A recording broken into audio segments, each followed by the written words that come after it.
My name is Aubrey, I am 26 years old and I live in the suburbs with my parents. I stood on the front porch of my grandparents' house. My arms were shaking. I was holding 3 heavy boxes filled with my handmade holiday ornaments. Behind me, the yellow taxi was just driving away down the street. I took a deep breath to steady myself and rang the doorbell. My grandpa opened the door. He looked happy to see me, but then his smile faded. He looked past me at the empty driveway. He looked confused. "Buddy," he said, using his old nickname for me. "Why did you come by taxi? What happened to the BMW we gave you?" My stomach dropped. I felt heat rise to my face. I opened my mouth to explain, but I never got the chance. My mother walked into the hallway behind him. Her voice was cold, sharp, and final. "That car belongs to Madeline now," she said. The air left the room. It was suddenly very quiet. I stood there, holding my heavy boxes, feeling small and foolish. I looked at my grandpa. He didn't look at my mother. He went deadly still. His eyes were locked on me, and I saw something change in his face. He finally realized what was actually happening in our house. What he did next flipped our entire family hierarchy upside down. But before I tell you how everything flipped and subscribe, drop a comment, where are you watching from? My name is Aubrey, I am 26 years old. To understand why my grandfather's reaction at the door mattered so much, you have to understand who I was in my family. Or maybe, you have to understand who I wasn't. I wasn't the main character. I wasn't the star. I was the background noise. I was the person who made sure the stage was clean so the star could shine. For as long as I can remember, I was the fixer. I was the quiet workhorse of the family. My role was simple: pay the bills, solve the emergencies, stay calm, and avoid conflict like it was poison. I learned very early on that the best way to survive in my house was to be useful but invisible. My sister Madeline was different. Madeline was 22, 4 years younger than me, and she was the sun our family orbited around. She was charismatic, loud, and beautiful. She was trying to be an influencer on social media. To my mother, Madeline was the one who represented the family. She was the success story, even though she didn't actually make any money. I lived a completely different life inside the same house. My day usually started at 6 a.m. I would wake up before everyone else to make sure the house was running. I started the coffee. I checked the mail. I made sure the internet bill was paid so Madeline wouldn't scream about the Wi-Fi being down. I was the one who knew the passwords to everything. I was the one who knew when the car insurance was due. I was the one who called the plumber when the sink clogged because Madeline poured grease down the drain. Nobody ever said thank you for these things. They just expected them. If the Wi-Fi worked, nobody noticed me. If the Wi-Fi stopped, it was my fault. I remember one Tuesday morning clearly. It was a perfect example of our dynamic.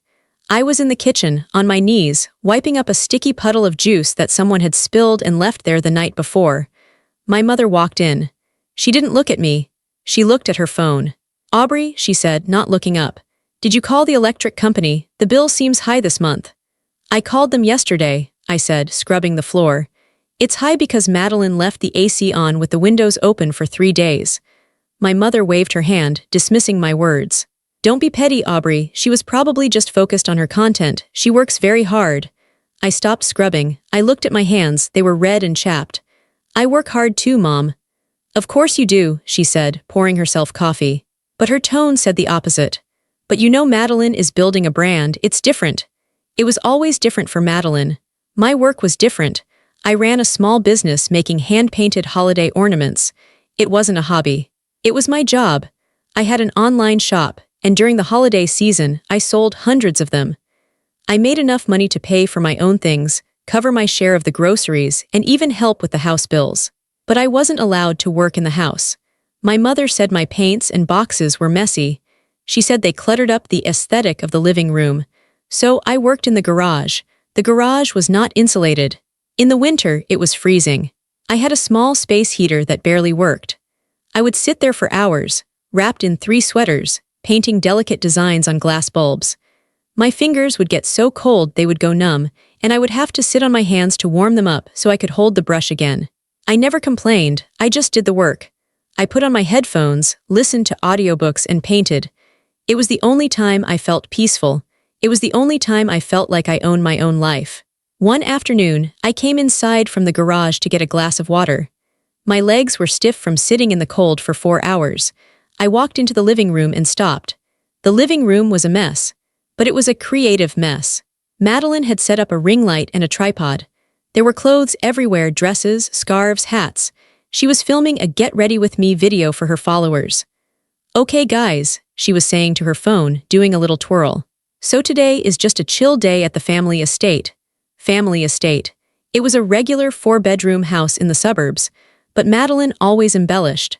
My mother was sitting on the couch, watching her with a proud smile. She was holding a reflector to help with the lighting. "That was beautiful, honey," my mother said. "Do it one more time, but smile bigger." I tried to walk past them to the kitchen quietly, but I stepped on a silk scarf that was on the floor. "Aubrey," Madeline yelled. She stopped recording and glared at me.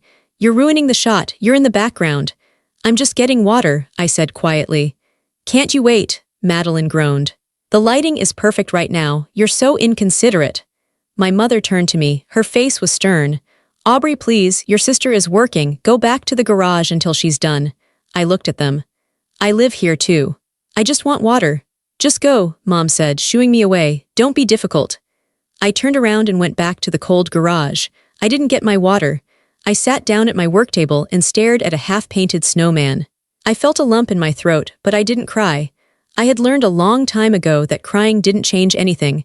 It just made my mother call me dramatic. This was my life. My talents were treated as cute little hobbies. Madeline's hobbies were treated as her destiny. When I sold 50 ornaments to a boutique in the city, my dad said, "That's nice, honey, good for pocket money." When Madeline got 100 likes on a photo of her latte, my mom said, "She's really going places. She's going to be famous." It wasn't just the praise, it was the respect. They respected her time. They respected her space. They respected her voice. They treated me like a utility, like the refrigerator or the washing machine. You only notice the washing machine when it breaks. As long as I was working, paying bills, and staying quiet, they ignored me. I told myself it was okay.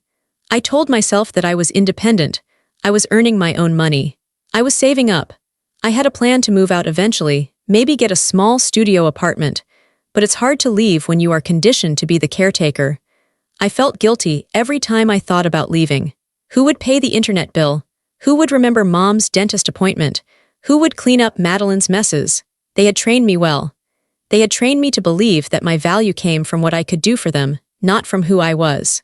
But the hardest part wasn't the work, it was the loneliness. We would have family dinners on Sundays. Roast chicken, potatoes, vegetables. I usually cooked the meal. I would set the table. We would all sit down. For the next hour, the conversation would be entirely about Madeline. "Madeline, tell us about that brand that emailed you," Dad would say. "Oh, it's this skincare line," Madeline would say, talking with her mouth full. "They want to send me free samples, it's huge." "That's incredible," Mom would beam. "Free samples, see, I told you she was a natural." I would eat silently. I wanted to tell them about my week. I wanted to tell them that I had designed a new line of vintage-style bulbs that were selling out. I wanted to tell them that my hands hurt from the cold garage. Once, I tried. "I got a custom order today," I said during a pause in the conversation. "A woman wants 20 personalized ornaments for her whole family." There was a beat of silence. "That's a lot of painting," Dad said, reaching for the salt.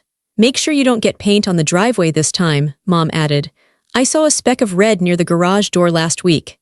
That was it. That was the whole conversation about my success. Then Madeline cleared her throat. "Anyway," she said loudly, "I need a new outfit for this event next week. Mom, can we go shopping tomorrow?" "Of course, sweetie," Mom said, her eyes lighting up again. "We need to make sure you look perfect." I looked down at my plate. I felt like I was invisible. I felt like I could disappear right there at the table, and they wouldn't notice until they needed someone to clear the dishes. This dynamic was normal to us. It was the air we breathed. Aubrey gives, Madeline takes. Aubrey works, Madeline shines. Aubrey is the sturdy, boring sedan. Madeline is the flashy sports car. It's funny I use that comparison. Because cars were the beginning of the end. I didn't care about luxury. I didn't care about being famous. I just wanted to be seen. I wanted someone to look at me and say, "You are doing a good job." I wanted someone to acknowledge that I existed. That's why the BMW meant so much to me. It wasn't about the car itself. I mean, it was a nice car, but that wasn't the point. The point was that my grandfather gave it to me. My grandparents lived about 40 minutes away. They were the only people who seemed to see me clearly. When I visited them, Grandpa would ask me about my business. Grandma would ask if I was eating enough. They didn't treat me like a servant. They treated me like a granddaughter. A few months ago, my old car died. It was a rusty clunker I had bought with my own money when I was 18. The engine finally gave up. I was stressed. I needed a car to deliver my ornaments to the post office and to drive to the craft markets where I sold my work on weekends. Without a car, my business was dead. I remember sitting at the kitchen table, looking at used car ads, trying to figure out what I could afford. Madeline walked in, grabbed an apple, and looked over my shoulder. "Just ask Dad to buy you one," she said. "Dad is paying for your acting classes," I said. "He said he doesn't have extra cash right now."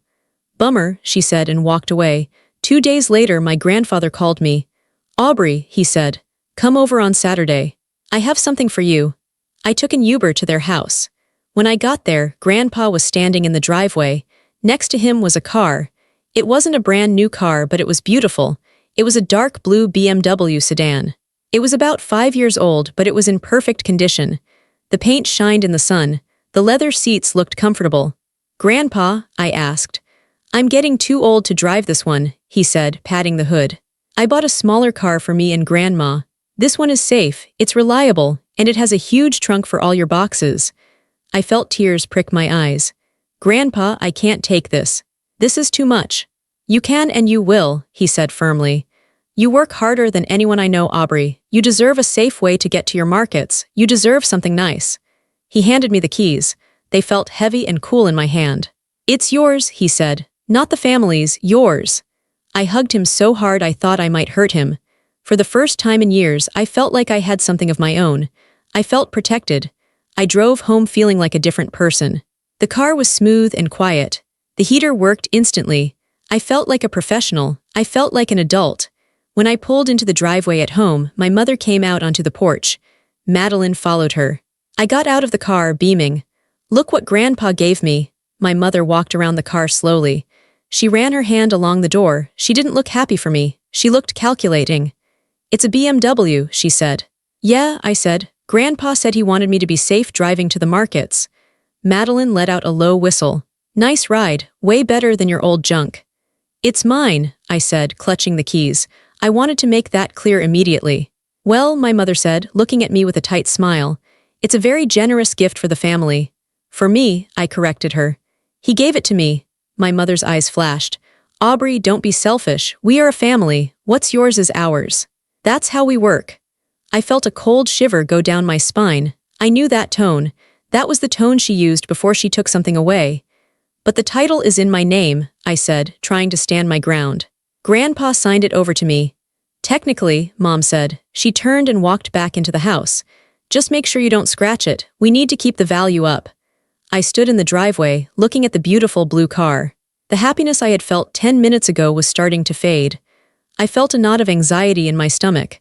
I told myself I was being paranoid. It was my car. I had the keys. They couldn't take it, but I was wrong. They didn't take it all at once. They took it slowly, like water eroding a stone. It started the very next week. I was in the garage, painting. Madeline burst in. She was wearing a short dress and high heels. "Aubrey, I need the keys," she said. "What? Why?" I asked, not looking up from my work. "I have an audition in the city," she said. "My car is low on gas and I don't have cash. Plus, the BMW looks better. It fits my brand." "Madeline, no," I said. "I need to go to the post office in an hour." "Please," she whined. "It's a huge opportunity. If I pull up in that car, they'll take me seriously." "Do you want me to fail?" "I didn't say that," I said. "Mom," Madeline screamed. "Aubrey is trying to sabotage my audition." My mother appeared at the door instantly. "Aubrey, give her the keys." "But I need to ship these orders," I argued. "You can ship them later," Mom said. "This is your sister's career. Don't be jealous. Give her the keys." I looked at them, 2 against 1, as always. I reached into my pocket and pulled out the keys. I slammed them on the table. "Fine," I said. "Be careful." Madeline snatched them up. "Thanks, you're the best." She didn't mean it. She came back 4 hours later. The tank was empty. There was a coffee stain on the passenger seat. She didn't apologize. She just tossed the keys on the counter and went to her room. That was the beginning. Over the next month, borrowing the car became a habit. Then it became an expectation. Madeline needed it for dates because it was impressive. Madeline needed it for shopping because the trunk was big. Madeline needed it because she just liked it better. My mother supported her every time. It's a family car, Aubrey. Stop hoarding it. I found myself taking the bus to the post office because Madeline was out with my car. I found myself canceling market days because Madeline had booked the car for a weekend trip with her friends. My possession of the car was slipping away. I was paying the insurance. I was paying for the oil changes, but I was driving it less and less. I was the owner on paper, but in reality, I was just the fleet manager for Madeline. I tried to fight back. I tried to hide the keys, but the guilt-tripping was relentless. They called me selfish. They called me a bad sister. They told me I didn't support the family. I was tired. I was so tired of fighting. So I let it happen. I retreated further into the garage. I painted more ornaments. I tried to ignore the sound of my car engine starting up and driving away without me. I thought, at least I still have my business. At least I still have my money. I didn't know that they were coming for that too. The car was just the physical theft. The real damage was happening in my bank account, and I was too busy trying to keep the peace to notice the numbers dropping. The theft of my car didn't happen all at once. It was a slow creep, like a shadow getting longer in the afternoon. At first, Madeline asked to borrow the BMW. Then, she stopped asking. She would just take the keys from the hook by the door. If I said, "I need the car today," she would roll her eyes and say, "Chill, I'll be back in 20 minutes. She wouldn't come back for 5 hours. Then came the physical changes. One morning, I went out to the driveway to load my boxes for a craft fair. I froze. There was a bright pink steering wheel cover on my leather steering wheel. There was a sticker on the back bumper that said Future Star. The preset radio stations had been changed. My classical music was gone, replaced by loud pop stations. I ripped the pink cover off the wheel. I marched inside. "Madeline," I said, holding up the fuzzy pink circle. "Don't put stuff on my car." She looked up from her cereal. "It's cute. It gives the car personality. It was so boring before." "It's not your car," I said. "It's mine." My mother turned from the sink. "Aubrey, stop being so possessive. It's just a steering wheel cover. Madeline is just trying to make the car feel welcoming for her friends." "Her friends?" I asked. "Why does it matter what her friends think of my car?" "Because she drives them around," Mom said simply. "It's part of her image." "You don't have an image, Aubrey. You just have boxes." That was the moment I realized the truth. In their minds, the car was wasted on me. A nice car was for being seen. I wasn't someone who was seen. Therefore, I didn't need the car. The final blow came 2 weeks before Christmas. This was my busiest season. I had 3 major markets scheduled. I needed the car every single day to move inventory. I woke up on a Saturday morning at 5 a.m. I drank my coffee, put on my coat, and went to the key hook. The keys were gone. I checked the kitchen counter. I checked the living room. Nothing. I ran outside. The driveway was empty. The BMW was gone. Panic rose in my chest. I ran back inside and pounded on Madeline's bedroom door. "Madeline, where is the car?" There was a groan from inside. "Go away.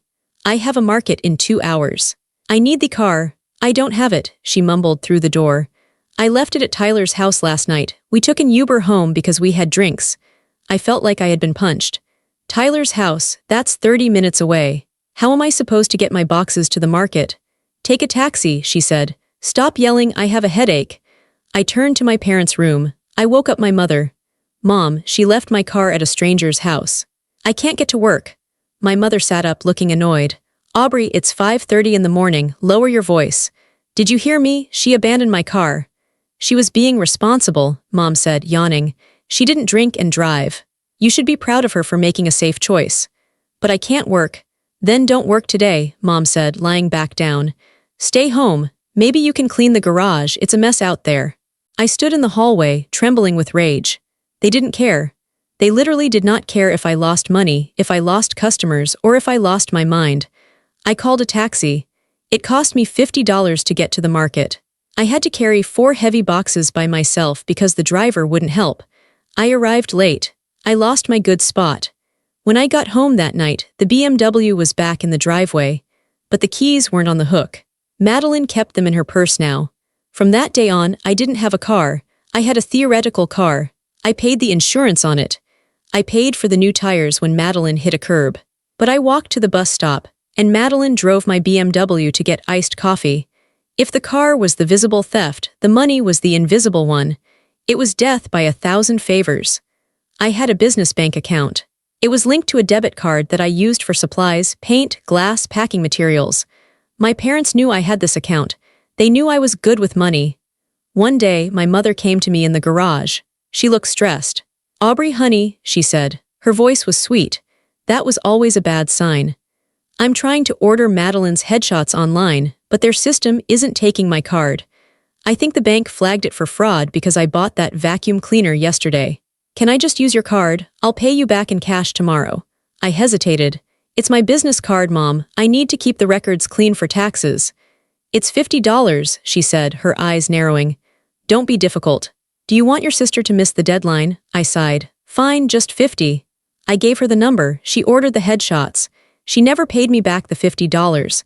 When I asked, she said, "Oh, I bought groceries for the house yesterday, so let's just call it even." That was the breach in the dam. Once they knew I had money, they felt entitled to it. It started small. Madeline needed supplies for her career. "Aubrey, can you grab me some makeup wipes? I'm out." "Aubrey, can you pay the pizza guy?" "I don't have cash." "Aubrey, put gas in the car. You're the one who wants it to run, right?" Then it got digital. I started seeing charges on my account that I didn't make. Sephora, $142.50 Starbucks, $18 Uber Eats, $45 I confronted Madeline. "Did you use my card number for your Uber Eats app?" She looked at her phone, unbothered. "Oh yeah. Mom said it was okay. I didn't have any money on mine." "You can't just take my money, Madeline. It's food, Aubrey. You're seriously going to deny me food? That's abusive." My mother backed her up. "She has to eat, Aubrey.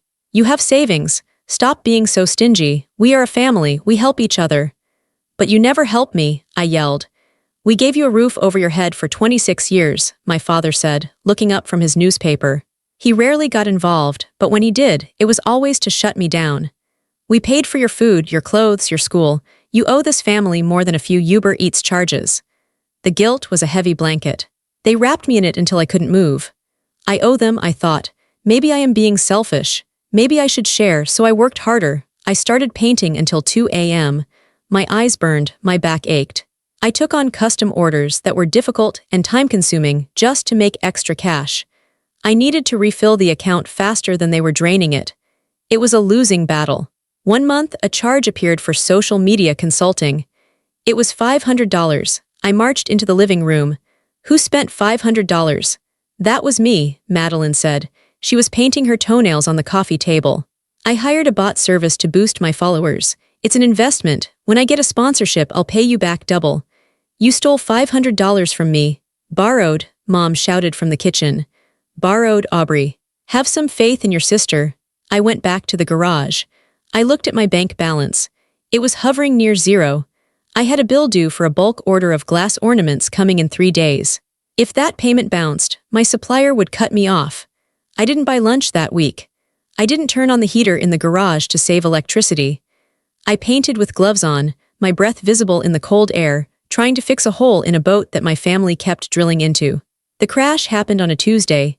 I was at the post office trying to ship 6 boxes to customers in Ohio. The line was long. When I finally got to the counter, the clerk weighed the boxes. "That will be $82.40, he said. I swiped my card. Beep, declined. I felt my face get hot. "Can you try it again? I know there's money in there." He swiped it again. Beep, declined. "Insufficient funds," he said loud enough for the people behind me to hear. I checked my banking app on my phone. My hands were shaking. Balance, minus $35. Overdraft fee, $35. I scrolled down to see what had happened. Delta Airlines, $450 hotel booking, $300. I walked out of the post office carrying my heavy boxes. I sat on the curb outside and cried. I didn't cry because I was sad. I cried because I was humiliated. I cried because I was broke. I walked home. It took me 40 minutes carrying the boxes. When I walked in the door, Madeline was packing a suitcase. "Hey," she said. "I'm going to a creator convention in Miami for the weekend. It's going to be epic." I dropped the boxes on the floor. The glass rattled. "You used my card." "Mom said it was okay," she said, defensive immediately. "It's a networking event. It's for my career." "I couldn't ship my orders," I said. My voice was very quiet. My card was declined at the post office. I am overdrawn. Well, transfer some money from savings, she said, zipping up her bag. Don't be dramatic. I don't have any savings left, Madeline. You spent it all. She paused. For a second, she looked guilty, then she shrugged. You can make more, you're good at painting. She walked past me, dragging her suitcase. I have to go, the Uber is here. She left. I stood in the hallway. The house was quiet. My mother was at the gym. My dad was at work. Something inside me snapped. It wasn't a loud snap. It was a quiet, final click, like a lock turning. I went to the garage. I didn't paint. I opened my laptop. I opened a new spreadsheet. I titled it, The Truth. I logged into my bank account. I went back 3 years. I went line by line, every Uber, every Sephora charge, every gas station fill-up when I was home. The consulting fees, the clothes, the borrowed cash that never returned, the car insurance for the BMW I never drove, the repairs for the dents I didn't make. I sat there for 6 hours. The sun went down. The garage got freezing cold. I didn't feel it. I was fueled by a cold, hard rage. I typed in every single number. I categorized them. I added dates. I added notes on what the excuse was. May 12. $60, pizza for Madeline's friends, June 4. $200, Madeline's festival ticket, August 1. $150, car detailing because Madeline spilled smoothie. My eyes were dry. My fingers flew across the keys. Finally, I hit the sum button at the bottom of the column. The number appeared in bold black text. $8,742.19. I stared at the number. $8,000. That was a down payment on an apartment. That was a new kiln for my glass. That was a vacation I never took. That was my freedom. They hadn't just borrowed money. They had stolen my future. They had eaten my life, bite by bite, and called it love. I printed the spreadsheet. The printer whirred in the quiet garage. It took 10 pages. I stapled the pages together. They felt heavy in my hand. Heavier than the ornaments. I wasn't the fixer anymore. I wasn't the doormat. I looked at the stack of papers. This was my proof. This was my weapon. I stood up. My legs were stiff, but my mind was clear. I knew what I had to do. I couldn't do it here. If I showed this to Mom, she would tear it up. If I showed it to Dad, he would give me a lecture about family loyalty. I needed a judge. I needed someone who understood the value of $1 and the value of a promise. I grabbed my coat. I grabbed the stack of papers. I walked out of the house. I didn't tell anyone I was leaving. I walked to the corner and called a taxi. Where to? The driver asked. My grandfather's house, I said. I sat in the back seat, clutching the papers. The ride cost money I didn't have. I put it on a credit card I kept for absolute emergencies. This was an emergency. This was a rescue mission. And I was the one who needed saving. The taxi ride to my grandparents' house felt like it took forever. I sat in the back seat, clutching the folder of spreadsheets to my chest. My heart was pounding against my ribs. I felt like a tattletale. I felt like a traitor. But mostly, I felt desperate. When I arrived, the house was quiet. My grandma was out in the garden, but my grandpa was in his study reading a book. He looked up when I walked in. He saw my face, red eyes, pale skin, shaking hands, and he put his book down immediately. Aubrey, he asked, what's wrong? Is everyone okay? Physically, yes, I said, my voice cracked. But I'm not okay, Grandpa. I'm really not okay. I walked over to his desk and placed the stack of papers in front of him. What is this? He asked. It's the truth, I said. It's where all my money went. It's why I can't pay my rent. It's why I don't have a car. He put on his reading glasses. He looked at me for a second, seeing the desperation in my eyes, and then he looked down at the first page. The room was silent. The only sound was the ticking of the grandfather clock in the hallway and the rustle of paper as he turned the pages. He read slowly. He didn't skim. He read every single line. Madeline Uber, $45. Madeline Sephora, $142. Mom Groceries, $200. He read for 20 minutes. I sat in the chair across from him, wringing my hands. I was terrified he would say what my parents always said. I was terrified he would say, Aubrey, it's just money. You're the older sister, you should share. Finally, he turned the last page. He looked at the grand total. $8,742.19. He took off his glasses and set them on the desk. He rubbed his eyes. He looked older suddenly. He looked sad. They told me you were doing well, he said softly. Your mother told me you were making money hand over fist.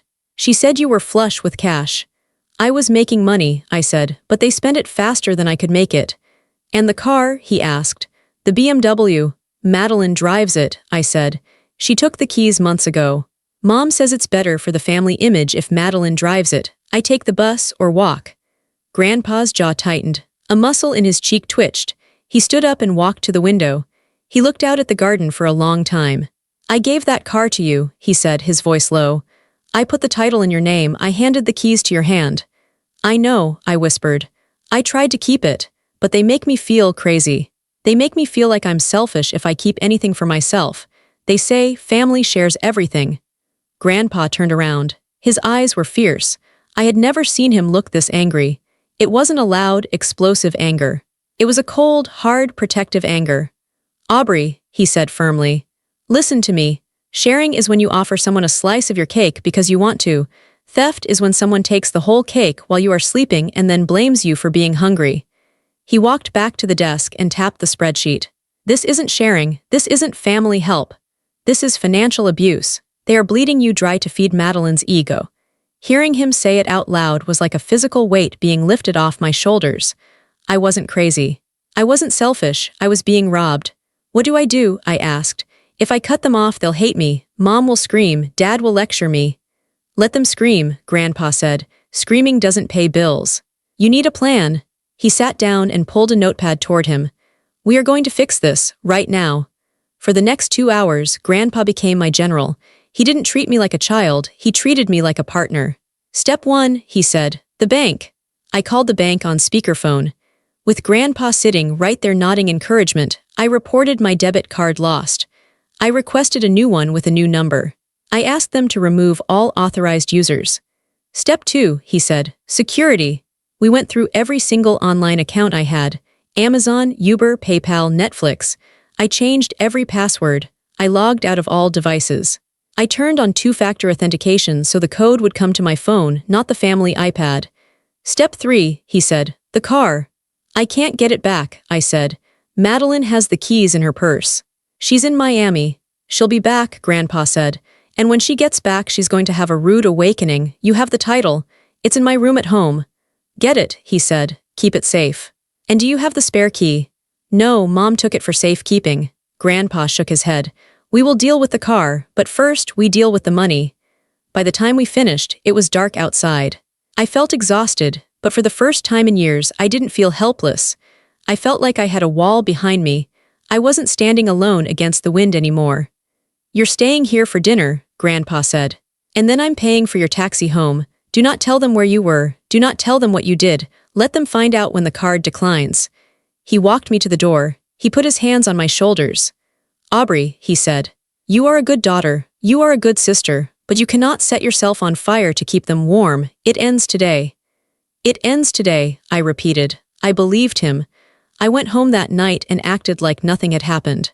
I went straight to my room. I didn't paint. I didn't clean the kitchen. I just lay on my bed and waited. The first explosion happened the next morning at 10 a.m. I was in the garage, packing up the few ornaments I had left. My phone buzzed. It was a text from Madeline. Madeline, WTF. My Uber was just declined. I'm stuck at the hotel. Put money on the card now. I stared at the screen. My thumb hovered over the keypad. Usually I would panic. I would transfer funds. I would apologize. Instead, I typed 2 words, Aubrey, no. I hit send. 30 seconds later, my phone rang. It was Mom. I didn't answer. It rang again and again. Then the text started flooding in. Mom, Aubrey. Answer the phone. Your sister is stranded in Miami. Mom, what did you do to the bank account? Mom, she needs to get to the airport. Stop playing games. I put the phone on silent. I kept working. When my mother came home from the gym an hour later, she stormed into the garage. She looked furious. What is wrong with you? She screamed. Madeline is crying. She's embarrassed. Her card was declined in front of her friends. I turned around slowly. I held a glass ornament in my hand. I felt calm. It's not her card, Mom, I said. It's my card, and it was declined because there is no money left. She spent it all. Transfer it from your savings, Mom yelled. She needs to get home. No, I said. The word hung in the air. My mother looked shocked. I never said no. What did you say? I said no. I closed the account. I changed the passwords. The free ride is over. She is your sister, Mom shouted. How is she supposed to get home? She can use the money she made from her sponsorships, I said. Or you can send her money, but I'm done. I'm not paying for her life anymore. My mother stared at me with pure hatred. You are being cruel, you are jealous and bitter and cruel. Maybe, I said, but I'm also broke. So it doesn't matter. I walked past her, out of the garage and into the house. I went to the kitchen table and opened my laptop. I sent a message to the family group chat. I wanted it in writing. Aubrey. Effective immediately, I am no longer paying for any family expenses. My business accounts are locked. Also, I need the BMW back.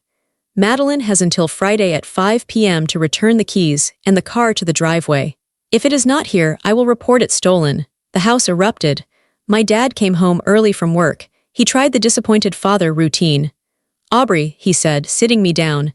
Threatening your sister with the police, that's extreme. That's not how we treat family. Stealing $8,000 isn't how we treat family either, I said, looking him in the eye. It wasn't stealing, he said. It was miscommunication. Friday, 5 p.m., I said. The next 2 days were a war zone. My mother slammed doors. She refused to cook for me. She told me I wasn't welcome to eat their food if I wasn't going to contribute. So I bought a loaf of bread and a jar of peanut butter and kept them in my room. Friday came. I sat on the front porch at 4:30 p.m. I waited. At 4:55 p.m., the BMW roared into the driveway. It was dirty. There was mud on the tires. Madeline got out. She slammed the door so hard the car shook. She looked furious. She was wearing sunglasses, even though it was cloudy. She marched up the steps. Here, she screamed. She threw the keys at my face. They hit my cheek and fell to the concrete. It stung, but I didn't flinch. You're such a loser, she spat. I don't even want the stupid car. It's an old person car anyway. I'm going to get a Range Rover. Good luck with that, I said, bending down to pick up the keys. My mother was standing in the doorway behind her. She had her arms crossed. I hope you're happy, Aubrey, Mom said. You've humiliated your sister and caused a huge fight over a car. I thought I raised you better. I looked at the keys in my hand. The BMW logo was scratched, but they were mine. You didn't raise me to be a bank, I said. You raised me to be a daughter. Somewhere along the way, you forgot the difference.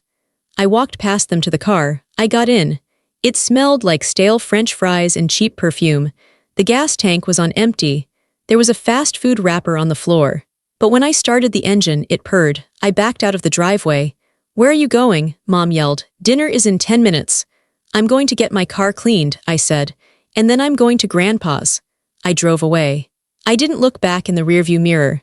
For the first time in months, the car felt like mine again. I spent the weekend at my grandparents' house. It was peaceful. No one asked me for money. No one asked me to clean up a mess. I slept for 12 hours straight. On Sunday morning, Grandpa told me to get dressed in something nice. Why? I asked. Because I called a family meeting, he said. They are coming here at noon. We are going to settle this once and for all. My stomach twisted. Grandpa, they'll just gang up on me. They always do. Not this time, he said. This time I'm the moderator and I have the receipts. At noon, my parents and Madeline arrived. They looked annoyed. My dad looked stressed, my mom looked self-righteous, and Madeline looked bored, scrolling on her phone. We all sat in the living room. Grandpa sat in his big leather armchair. I sat next to him. My family sat on the sofa opposite us. It felt like a court hearing. Okay, Dad, my mother said, sighing. We're here, can we make this quick? Madeline has a live stream at 2. Madeline can wait, Grandpa said. His voice was like thunder. He reached under his chair and pulled out the folder with my spreadsheet. He also pulled out a stack of bank statements he had printed out for me. I've been looking at some numbers, Grandpa said. Aubrey showed me her accounts. She's overreacting, Mom cut in quickly. We've been over this. We borrow things back and forth, it's casual. It's not casual, Grandpa said. It's $8,742. He said the number slowly. My dad looked up, surprised. What, that high? Yes, Grandpa said. Here is the breakdown. He passed the papers to my father. My dad looked at the list. He saw the makeup, the trips, the food, the bought services. His face went pale. We didn't realize it was that much, Dad mumbled. Because you didn't care to look, Grandpa snapped. You let one daughter parasite off the other because it was easier for you. You didn't want to tell Madeline no, so you let Aubrey pay the price. I needed those things for my career, Madeline piped up. It's an investment, I was going to pay her back. With what? Grandpa asked. You have no job, you have no income. You are 22 years old and you are stealing from your sister who works in a freezing garage. It's not stealing, Mom shouted. It's family. Aubrey has the money. She's single. She has no expenses. She should help her sister. Grandpa stood up. The room went silent. Family should be the last place you encounter theft, he said. Not the first. He looked at my mother. You have failed, Janet. You have failed to protect your daughter. You turned her into a servant. I love both my girls, Mom cried. You love one, Grandpa corrected her. And you use the other. He walked over to the fireplace mantel. He picked up a thick envelope. I was going to wait until you girls were 25 to give you this, Grandpa said. But I think we need to do it now. This is the trust fund your grandmother and I set up for you years ago. Madeline sat up straighter. Her eyes lit up. A trust fund, how much is it? It's significant, Grandpa said. Enough to put a down payment on a house or start a business properly. He looked at Madeline, then he looked at me. Madeline, he said. You have spent your portion. What? Madeline screeched. I haven't touched it. You spent Aubrey's money, Grandpa said calmly. So I am taking Aubrey's debt out of your inheritance. And I am giving the rest to Aubrey. That's not fair, Mom yelled. You can't do that. That's Madeline's money. It's my money, Grandpa said, and I can do whatever I want with it. Madeline, you owe your sister $8,000. Plus interest, plus the wear and tear on the car, so I am transferring the entirety of the fund to Aubrey. He handed the thick envelope to me. Aubrey, he said, this is seed money. Get a real shop. Get a heater. Get out of that garage. I held the envelope. I was in shock. You're ruining her life, Mom screamed at Grandpa. You're choosing favorites. No, Grandpa said. I'm balancing the scales. You've tipped them toward Madeline for 20 years. I'm just putting them back to even. He looked at my parents. If you want Madeline to have money, you can give her yours, but you will not take another penny from Aubrey. If you do, I will write you out of my will completely. Do you understand? My dad nodded slowly. We understand. Mom was red in the face, shaking with rage. Madeline was crying, genuine tears of a spoiled child who just lost her toy. I hate you, Madeline yelled at me. You turned Grandpa against us. You did that yourself, I said quietly. I just showed him the receipts. Grandpa walked to the door and opened it. The meeting is over, he said. Aubrey is staying here for dinner. You three can go. They left. My mother didn't look at me. Madeline flipped me off as she walked out. My dad just looked tired. When the door closed, the silence was beautiful. I looked at the envelope in my lap. It wasn't just money. It was freedom. It was a key to a door I thought was locked forever. Thank you, I whispered to Grandpa. He sat back down in his chair and picked up his book. Don't thank me, buddy, he said. Just promise me one thing. Anything. Buy a shop with a good heating system. I don't want you freezing anymore. I promise, I said, and I meant it. The week after the family meeting, I moved out. I didn't move far, just 20 minutes away to a small apartment near the downtown area, but it felt like I had moved to a different planet. The apartment was small. It had one bedroom, a tiny kitchen, and a living room with a big window. But the most important thing about it was the silence. When I put my keys on the counter, they stayed there. When I bought a carton of milk, it was full when I went to use it. When I turned off the lights to sleep, no one banged on my door asking for a favor. But the biggest change wasn't the apartment. It was the shop. With the money Grandpa transferred to me, I didn't just buy new supplies. I rented a storefront. It was a small space on a side street, tucked between a bakery and a bookstore. It used to be a shoe repair shop. It smelled like old leather and dust when I first walked in, but to me, it smelled like potential. I signed the lease on a Tuesday. Grandpa was with me. He sat in the corner on a folding chair while I signed the papers with the landlord. It's all yours, the landlord said, handing me the keys. I held them tight. These were keys that Madeline would never touch. The next month was a blur of work, but it was my work. It wasn't work to pay off a debt or to silence a screaming sister. It was work to build something. I painted the walls a soft cream color. I installed shelves made of reclaimed wood. I bought a real kiln for my glasswork, a top-of-the-line model that didn't overheat. And just as I promised Grandpa, I installed a powerful heating system. I remember the first morning I went to work in the new shop. It was November, and the air outside was crisp and cold. I unlocked the front door, flipped the sign to open, and turned on the heater. Within 5 minutes, the shop was toasty warm. I took off my heavy coat. I took off my scarf. I sat down at my painting station in just a light sweater. My hands weren't shaking from the cold. My fingers were flexible and warm. I started painting. I painted for 4 hours straight. No one interrupted me. No one asked me to run an errand. The only sounds were the hum of the heater and the soft jazz playing on my speaker. It was the most productive morning of my life. As the holiday season approached, business exploded. Because I had a physical location, people started walking in off the street. I realized I couldn't do it alone. In the past, this would have caused a panic attack. I would have just stayed up all night, ruining my health to get it done. But I wasn't that person anymore. I had resources. I put a sign in the window, "Help Wanted." A local teenager named Leo applied. He was 17, shy and artsy. "I just need someone to pack boxes and ring up customers," I told him, "so I can focus on painting." "I can do that," he said. Hiring Leo was a revelation. I paid him a fair wage, more than minimum wage actually, because I knew what it felt like to be undervalued. One afternoon, we had a rush. 10 people were in the shop. Ornaments were flying off the shelves. I was painting personalized names on bulbs as fast as I could. Leo was wrapping them in tissue paper and boxing them up. "Aubrey," Leo said, calm as anything, "we're out of the blue boxes. Should I run to the back and get more?" "Yes, please," I said. He ran to the back, grabbed the stock, and was back in 30 seconds. I watched him work. He didn't complain. He didn't ask me to do it for him. He just did his job. It hit me then, this is how it's supposed to work.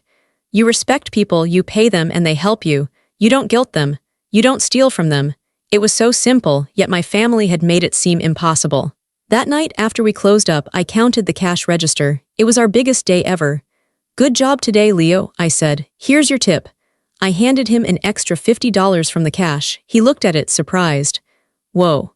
Thanks, Aubrey, you're a cool boss." He left, whistling.